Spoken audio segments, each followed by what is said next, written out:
Alright, hello and welcome to Devstream Breakdown number 71. So, today we finally get to know what's going to be mostly in the mag rework, which, spoilers, pretty happy with it. Seems pretty good seems pretty nice. Doesn't seem crazy, seems pretty nice so far. I'm interested to see what they're going to do more with it. But, first, we know now that TennoCon is going to be on July 9th. I will be doing my absolute very best to attend that, and probably do some, I don't know. I don't know how I'm going to arrange doing videos from there, but I want to do that. So hopefully that will be a thing. That is obviously pretty far away right now, but that is in the plans to go to that and do things there. Then we got Arcwing news. We have two new Arc weapons. This is the Arc Sword. This thing kind of folds out, it's fine. It's a cool looking sword. I'll definitely give it that. It's a cool looking sword. Other than that, it's fine. None of the arc weapons have been able to surpass the Centaur yet, and hopefully the farm for this one is not like a million hours long, because that would be really unfortunate. And then we have the hook gun. This thing is kind of cool looking, but I don't really know exactly what it's going to do. If it's going to pull in enemies, I don't really know if that's going to be very useful, because in Arcwing, you're so fast, and can be so fast, that I don't know why you would ever have to pull anyone in. So it's probably just going to be another basic gun that looks different, which is not very exciting. Its design visually is kind of similar to the Corvus, though, so I'm going to assume it's a Tenno weapon. Same with the Arc Sword. Aside from that, the next thing we've got is the new Sentinel. So, this Sentinel is going to be coming with... Hello.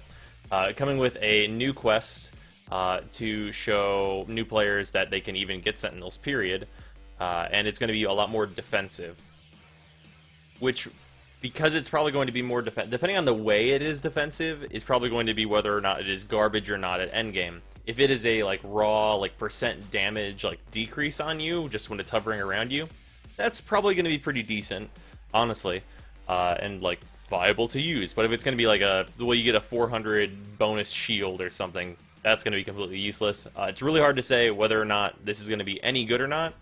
But the thing that I do know is that it'll be really nice for letting new players know it's companions are a thing. There are dogs, there are little floating robots, we have all kinds of other shit. We're about to have cats. So there's that. That's the new Sentinel. It looks really cool. I like it. Visually, I feel like if he folds back and forth between his little X shape, he'll be adorable. He'll be an adorable little robot. And then besides that, we have the Dex Sybaris, and also, sorry, this is an in-game screenshot. Not very great, but you can kind of see it. So the thing they showed how it fires. It fires and its muzzle flashes a lotus symbol, which is pretty cool. Neat looking gun. Everyone will be getting that. Well, PC will get it slightly before, and then consoles will get it in the next update that they get. But that's the anniversary weapon. We should also be getting the old anniversary weapons for anyone that doesn't have those. But yeah, looks pretty cool. The stats weren't final, so unfortunately I don't know how good it's going to be. But visually, it is one of the most impressive weapons I've seen. I'm very happy with it. If that gets some good stats, it's well, what gun are you bringing to this mission? Oh, I'm gonna bring the Dex Sybaris. Yeah, let's do that. Really cool gun. I like it a lot. The other thing that we got to see was this big frozen hammer that does not have a date or a name yet. It is interesting. They showed on charge attacks, it kind of transforms and gets all spiky. So it's going to have a new, similar to how Legion works, it'll have a parameter that if you meet it, you get a bonus, which appears to be charge attacks. And that'll be really cool. They didn't really discuss anything that it can do, but having a cold damage melee weapon, period, is pretty nice, because this is the first one. And that's kind of all the content that they showed for new content like that. Also, that is Rebecca's mag, for anyone that wanted to know about that. So, here, I'll just leave that up, actually, just because reasons. So, then we got to talk about the mag rework. So, there's a lot that is the same, and there's a lot that is way different. And there's a main thing here where the powers, one of them, her new power, I know is good. Like, there's no question about it. Basically, they completely removed Bullet Attractor because it was Bullet Attractor. Nobody really used that power besides, like, I used it because I thought it was actually pretty useful. And instead, they've taken that and they've turned that into an ability called Magnetize, which is her new 2. And her 1 has stayed the same, but it has added synergy with this new 2. So the way that Magnetize works is you put down a bubble on an area, and it is an absorb bubble where it's like taking an enemy fire and stuff and holding enemies in place. And while they're in that, you can pull them, Crush does more damage, all sorts of things like that. And what this gives Mag is the ability to have really high defense, in that this is the type of thing that, based on the way it looks, it could replace Frost's Bubble in some scenarios, where it's like you just drop a Magnetize on the defense target, and then no one can shoot it, so you only have to worry about melee enemies, which I feel like would be pretty useful. And then also, whenever they hit the end of their like timed lifespan, they explode with all the damage that they've absorbed, which is pretty good, and can be a lot, because you're also going to be able to shoot it to add damage to it. So it gives you some AoE on weapons that wouldn't maybe otherwise be AoE, which is really nice. And just overall, everything they showed with the 2, it's great. It's like a defensive and defensive ability that deals with magnetism and has synergy with other powers. That is exactly what she needed. Bullet Attractor was not that. This is definitely more in that way. But now we're going to talk about Shield Polarize, which I hope they don't call Shield Polarize anymore. I hope they just change its name to Polarize. It was moved to her 3. And now it has, similar to the way Nova works, it has wave expansion, where you cast it and a wave goes out and does the ability. Now the thing about that is that makes that ability way, way weaker, in that it'll pop shields and do the damage in a wave, but if, okay, say this guy's right here, and the wave is coming from this way. The wave hits him, and his shield gets polarized, and his shield pops off and does a bunch of damage to the enemies. So, anyone like over here would already have their shield off and be taking damage. But if there are enemies behind him, say he's got a bunch of buddies over here that still have their shields, his shield blows up, and then these shields over here get damaged, which makes Shield Polarize less effective as it goes through enemy waves, which is really unfortunate. Now, the reverse of that is that this now works on armor, which is huge, which is enormous, and it's going to be shredding armor.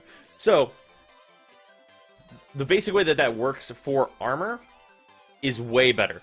Because this is coming in, this is a Grineer unit now, not a Corpus or an enemy with a shield. This is an armored enemy. Because the wave comes in, and it hits this guy, and it strips armor and does damage, it hits him, does damage to these armored guys. Because they got damaged, it doesn't change their armor value, so it continues on, hits the Grineer, and then does more damage. And even more damage to the first target it hit that's still within like the blast radius, because this unit now has reduced armor. So on Grineer it's going to be way more effective, but I have a feeling its effectiveness on Corpus has been reduced greatly. But still a really good ability. It looked like the wave moved pretty fast, so probably nothing crazy there. Probably more of a balance thing, so you can't just like spam it and like cheese Corpus missions anymore, which I'm okay with. Honestly, with these other changes, great. They didn't really mess with Crush much. The basic gist of it was, like, originally they thought that Crush was fine, but it's going to be receiving more tweaks. Right now it's just the same, but with an added bonus whenever you use your 2. So that's fine.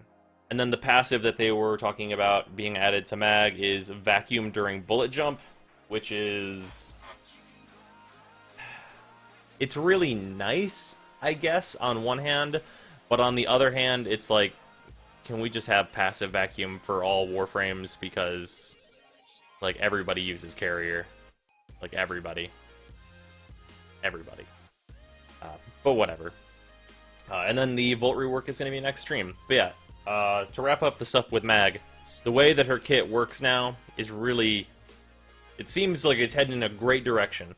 Because she's got her 1, which has always been crowd control. It now synergizes with her 2, which is nice. Her 2, way defensive, super like really defensive, like makes her completely immune to bullets basically.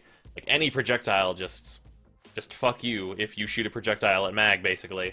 And then with the Shield Polarized wave expansion, That on working on armored enemies and on shielded enemies is going to make it really good. Obviously not going to be very great on infested, but because Magnetize roots enemies in place, you can totally deal with infested, no problem. And if they change her 4 to be something more high impact and less slow, I think that Mag is just going to be, she's going to be great. Like, she's going to be Excal tier, like Excal, Frost. It's just going to be like, which frame do you want to start as? I don't know. Fucking do whatever you want, man. And I hope that we get to that state as soon as possible, because next up is Volt's rework, which they said is probably going to be next stream. And in terms of looking towards that, the Volt rework, I really hope they don't fuck with speed and make him slow, because if they make him slow, it's going to be a real bad time for everyone involved.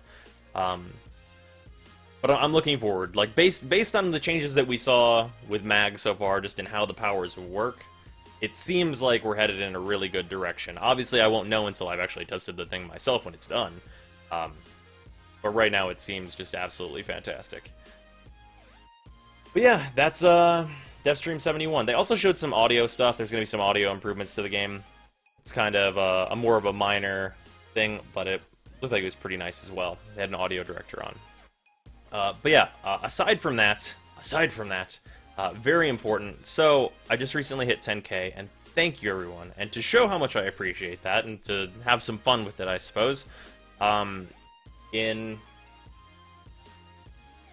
10-ish hours, for me, my 24-hour stream is going to start, which for me will go from the midnight of this Friday night to the midnight of Saturday night.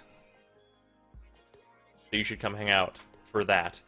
That is going to be all day. That's the entire day of Saturday for me.